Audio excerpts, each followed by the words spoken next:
The stars above Earth were quiet, as they always were. Cold, distant, and full of secrets. Deep in the orbit of Saturn, a listening station floated in silence. No one ever expected anything important to come through it. Most signals were just background noise, old alien broadcasts, collapsing stars, or echoes of ancient wars. But that night, the silence was broken. A pulse, hidden deep inside the static, slipped through the darkness of space. It was faint, broken, but it carried something that made the station's AI pause for the first time in 3 years. It wasn't just noise, it was a voice. At first, the words didn't make sense. They were in a strange language, full of pain and static. But as the AI worked, it started to find patterns. Behind the alien screams, there was something familiar, something human. The AI activated the emergency protocol, and in under 10 seconds, the message was sent directly to Earth's Defense Command. Commander Raina Wolf was just finishing her shift when the alert came in. Her screen flashed red. Unknown distress signal, high priority, possible human language detected. She frowned and pressed play. The sound was terrible. It cracked, popped, and stuttered like it was coming from a dying machine. But then among the noise, a voice whispered clearly, "Help, please! They're killing us! Someone, please!" Then there was silence. Another voice followed, sharper, screaming in an alien tongue. And then the sound of energy weapons, screams, and a long, slow static. Raina stared at the screen, her hands frozen. Who were they? And why did the voice sound human?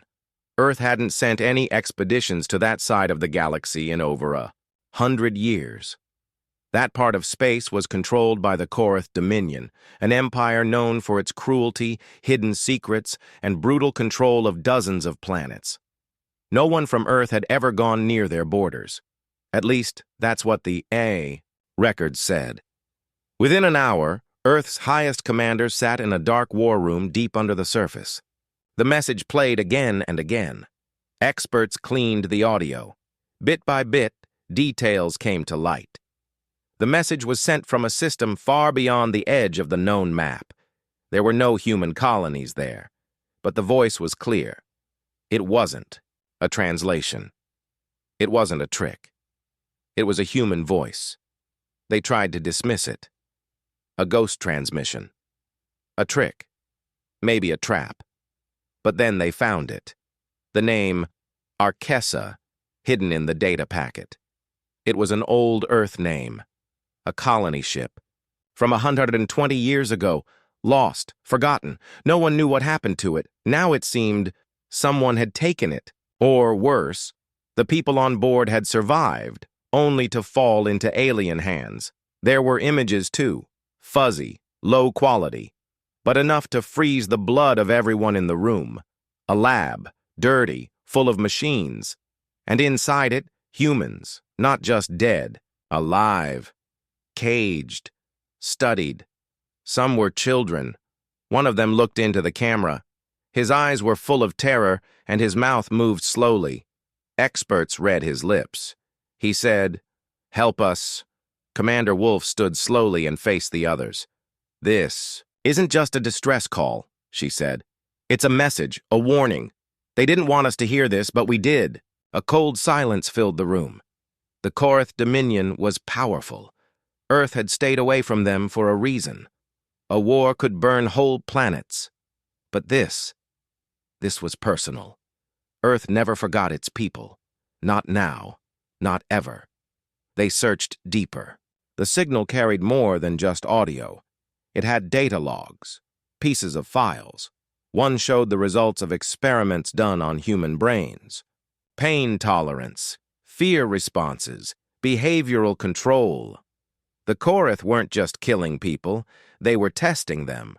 For something, and then they found the final piece.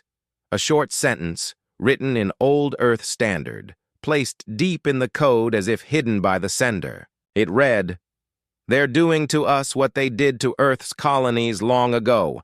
That changed everything. The commanders stared at the screen. It wasn't just about a lost colony anymore. It was history. It was a crime repeated. Something Earth had forgotten. But someone out there had not. A quiet voice broke the silence. It came from General Marcus Trent, a man known for his calm nature and deep memory of Earth's darkest history. He leaned forward, eyes hard. "We let one colony disappear. That was our mistake. We won't make it twice." He stood. "Prepare a retrieval mission. Covert. Fast. Silent." But Commander Wolf shook her head.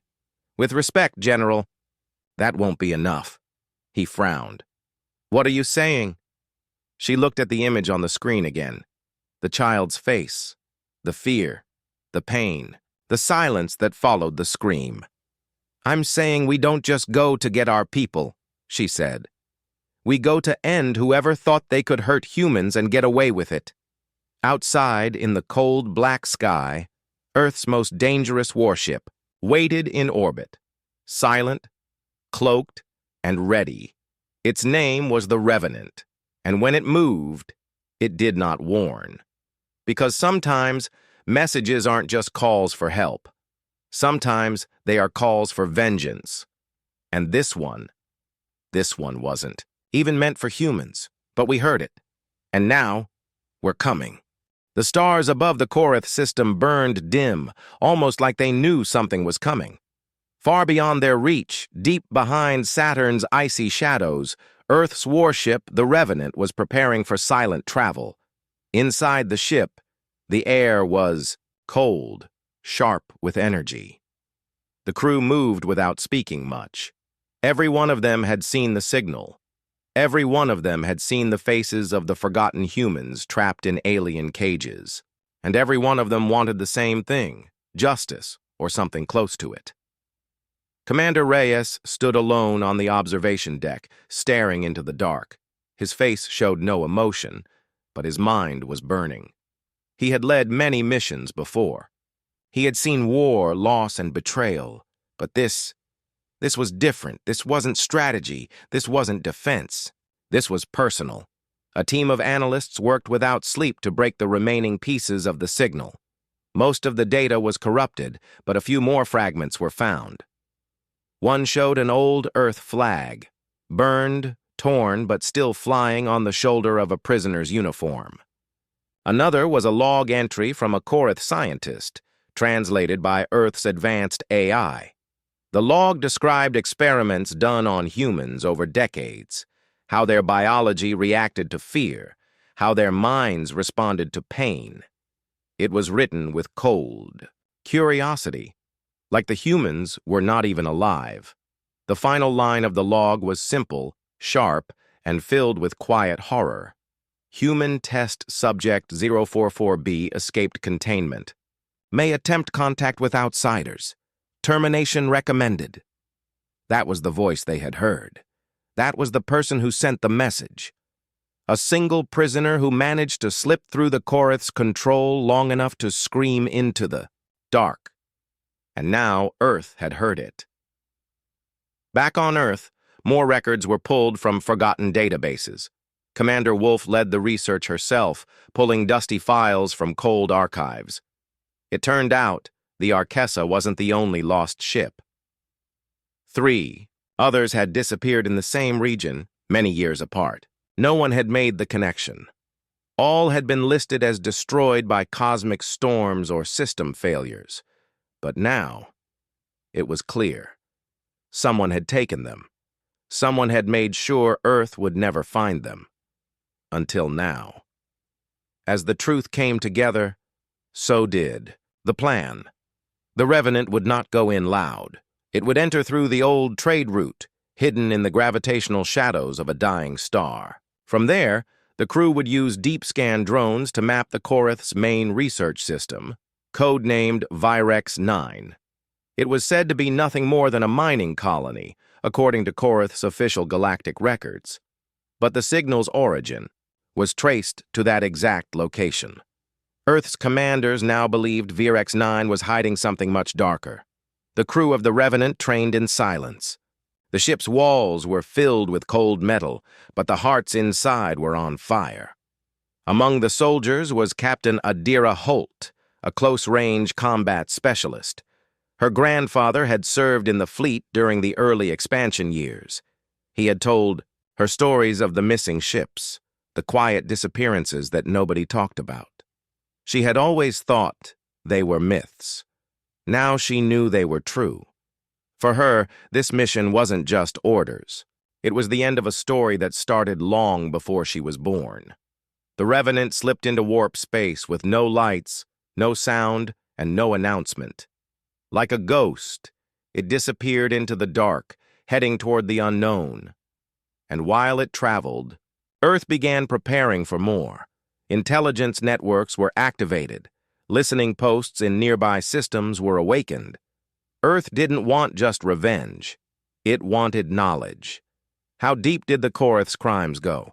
How long had they been hiding? This, and most of all, how many more humans were still out there, trapped, forgotten, begging for someone to hear them? In the silence of deep space, one of the drones sent ahead returned data.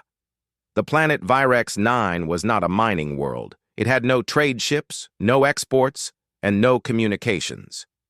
But it had power readings, massive ones, underground facilities, energy shields, heat signatures that didn't match any natural formations. Someone had built something large under the surface, and that something was alive. The Revenant's AI calculated the odds. Entry without detection, 12%. Survival of full assault, 44%. Probability of finding human survivors, unknown. But Reyes didn't need numbers. He looked at the screen showing the child's face again. That was enough. He gave the order. Prepare stealth pods, long-range strike drones, and deep-scan pulse. Charges. The crew obeyed. No questions, no fear, only silence and purpose. In one final message back to Earth Command, Reyes wrote a single line. If we don't return, tell the galaxy, this is what happens when you harm humans. And then the ship vanished beyond charted space. Below them, in the shadows of VRX-9, the Korath scientists continued their work, unaware that the storm was coming. But something strange began to happen. One of the guards reported a power fluctuation. A lab technician said a data stream had been corrupted by an unknown signal. And a prisoner, one of the oldest, opened his eyes and whispered something strange. They heard us. The guard frowned. Who? The prisoner smiled, weak but certain. Humans, real ones. The blackness around VRX-9 was thick and still, like a pool of oil floating in space. The Korath Empire had spent decades building secrets here. There were no ships in orbit, no traffic, no signals, just silence. From far away, it looked like a dead planet. But underneath the dark rock, something monstrous waited. Long tunnels ran deep under the surface. Labs buzzed with quiet machines. Screams were muffled by soundproof walls. There was no mercy in this place. The prisoners were not just test subjects. They were broken minds, shattered memories, and hollow lives. Some of them didn't even remember Earth. Some had been born in the dark. But one thing had not died: hope. In one of the deeper levels, a small boy sat in his cage. His name was Jalen. He was only 12, but he had survived things no child should have. His skin was pale, his voice quiet, and his eyes tired. But when the lights flickered that day, he felt something. It wasn't fear. It was something different. Like the air had changed, like something powerful had entered the system. The guard that usually stood outside his cage looked up at the lights. "Stupid wiring," he muttered. But Jalen stared at the ceiling, and in a voice barely above a whisper he said, "They're here." Above the planet, cloaked in shadows and hidden behind the gravitational echo of a nearby moon, the Revenant was ready. Commander Reyes stood at the tactical table, watching the drone feeds. The planet's defenses were old, designed to hide, not fight. No anti-air batteries, no shield arrays in orbit. They weren't expecting visitors. That was the Korath way. Hide your sins so deep no one would ever come looking. But Earth had come, and they weren't leaving without answers. The strike plan was divided into 3 waves. First, the scouts, small stealth drones shaped like pieces of space rock, floating silently toward the planet's surface. Their job, map every heat source, locate all possible entrances, and scan for human life. Second, the breach team, elite soldiers trained in close combat, infiltration, and zero-gravity warfare. They would land in silence, enter through a mining shaft found by the drones, and reach the labs deep underground. Their goal was simple: rescue anyone still alive. And last, the hammer, orbital railguns and plasma lances capable of punching holes through mountains. If things went wrong, Reyes had given a single command: burn it all.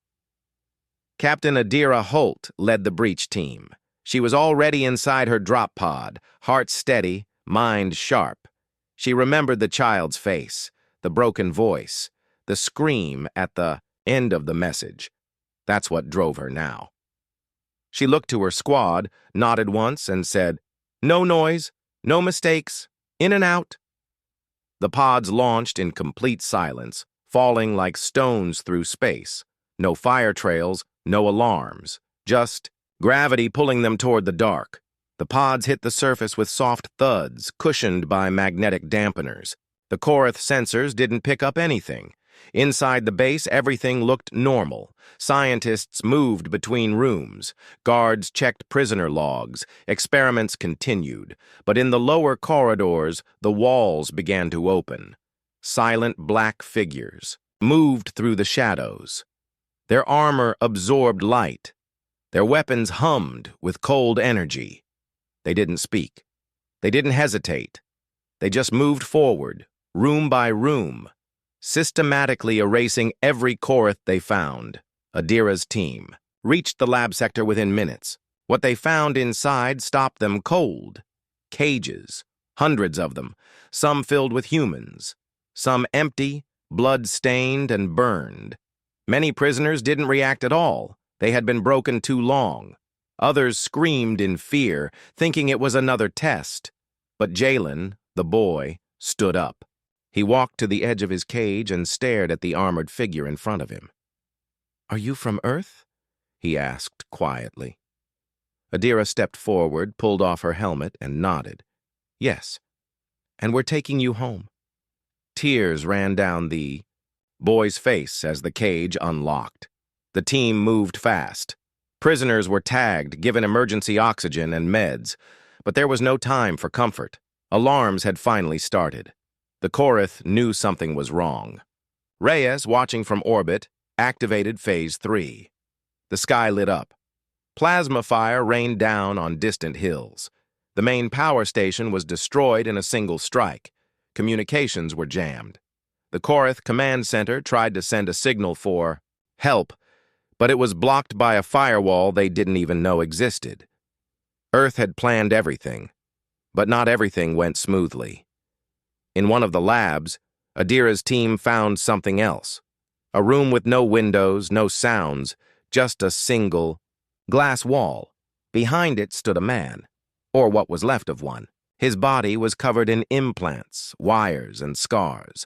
His eyes were dark, artificial, but when he saw them, he whispered, "They turned me into a weapon." Adira looked at the logs on the wall. He was from the Arquessa. He had been 24 when taken. Now, he was nearly 80.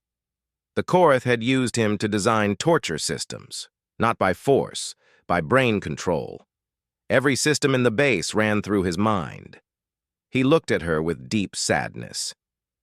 "If you take me out, everything here dies. The base runs on me." Adira stared at him for a long moment. Then she spoke softly. "Can you take it down?" The man smiled for the first time in years. "Yes, but I won't survive." She nodded. Do it. As the team pulled back with the freed prisoners, a deep rumble shook the ground. Lights died. Machines screamed. Doors slammed shut. The base began to collapse from the inside. Back on the Revenant, Reyes watched the heat signatures fade. He closed his eyes and whispered, "Good." Moments later, the breach team returned to orbit. Over 100 survivors were on board, tired, scared, but alive. Some cried, some stared in silence. Jalen held Adira's hand the whole way up. The Korath base was gone. Nothing left but broken stone and ash. But this was not the end. It was only the beginning, because Earth had found its ghosts, and now they wanted answers. The Revenant dropped out of warp like a ghost tearing through the skin of space. No flash, no thunder, just presence. The system it entered was cold, lit only by a dying red star. Planets drifted like forgotten bones, and there, circling a dead world, was the moon. Small, gray, silent. But the scans told a different story. Underneath its frozen crust was life, power grids, artificial heat, movement, and the faint signs of human biology. The Korath had moved. Their operations here, and this time they weren't hiding a lab. They were guarding something. Commander Reyes stood with his arms crossed, watching the sensor feed with cold eyes. His voice was flat, without emotion. "How many life signs?" The AI answered calmly. 73 confirmed human, 32 Korath, 6 unknowns. Adira leaned in. "And Captain Sarah?" The AI responded, "Strong match. Vital signs. Stable. She's alive. Detained in secured chamber." For a long moment, no one spoke. Reyes turned to his crew. "We go in silent. We take her back, and we end this." The soldiers gathered in the hangar. They didn't speak much anymore. They didn't need to. They had seen the cages. They had heard the voices, and now they would finish what was started. Every soldier wore jet-black armor, weapons tuned to kill fast and quiet. Reyes and Adira would lead the main strike team. They wouldn't trust this to drones. Not anymore. Friday, Revenant released 10 drop pods in complete silence. They curved downward through the black sky, guided by gravity and AI precision. The moon didn't respond. Its surface was still. No lights, no defenses. But below it, the base was awake. The Korath commanders had received fragments of warning. Virex 9 was gone. The human warship had escaped destruction. And now they were afraid. Inside the underground command room, the Korath leader known as Commander Var-Eth stood in silence. His skin was scaled and red. His eyes were sharp. He knew what was coming. He had seen the footage, human weapons cutting through Korath soldiers like paper, cages emptied, labs destroyed. He had served the Empire for over 200 years. He had broken thousands of prisoners, but now, for the first time, he felt something close to fear. One of his officers approached him. "They're here," Var-Eth nodded. "Seal the lower levels. If we can't kill them, we delay them. Prepare the failsafe. If they reach the chamber, destroy the human." But in the prison cell, Sarah Morrow had already moved. She had not sat still since the message was sent. She had watched the guards, mapped the shift patterns, studied the wall sensors. She didn't look strong. She hadn't eaten well in weeks, but her mind was sharp. And now, she felt something change in the air, the faint hum of engines, the small tremor in the floor. It was time. When the lights flickered, she moved. She smashed the sink pipe free from the wall, crossed the room in 2 steps, and wrapped it around the guard's neck before he could scream. The man fell, silent. She grabbed his key chip and slipped out before the alarm could ring. By the time Adira's team reached the lower tunnels, the battle had already started. Korath soldiers rushed the corridors with plasma rifles firing blindly. But Earth's soldiers were faster, smarter, trained for this exact war. They moved through the dark like shadows, weapons silent, shots clean.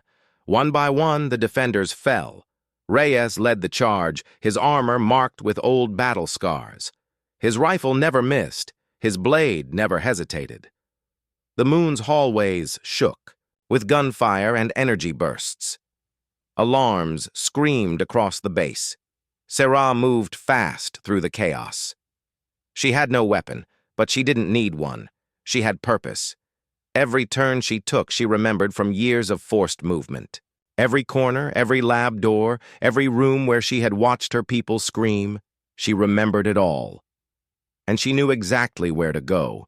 She reached the central lab just as the security walls began to close.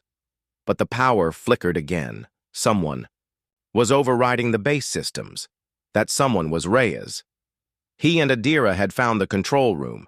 Inside it were 3 Korath techs, too slow to run. Reyes shot 2. Adira stunned the 3rd and ripped his ID chip from his belt. She slammed it into the console, and the base opened like a bleeding wound. "Sarah," Reyes said into the comms, "we've unlocked the floor plan. Move to Corridor 17. We're coming to you." "I'm already there," Sarah replied.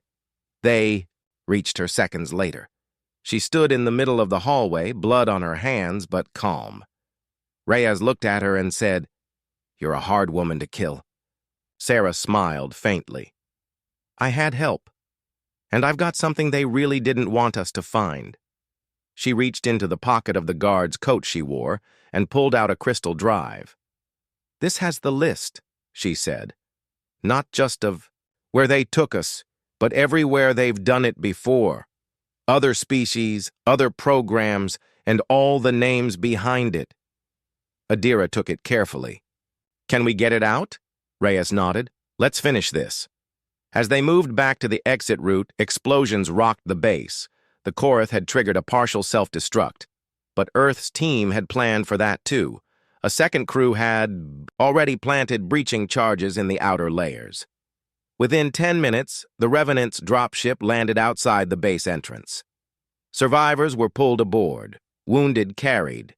The moon cracked behind them as fire chased them into the sky. From orbit, Reyes gave the order, "Fire." The Revenant's rail guns lit up the blackness. In seconds, the moon was no longer a secret. It was a grave. As they pulled away, Sarah stood beside Reyes in the war room. She didn't cry. She didn't thank him. She simply said, "They never thought we'd come. They thought Earth had forgotten us." Reyes looked at the stars ahead. "Earth forgets nothing. And now, the whole galaxy will remember.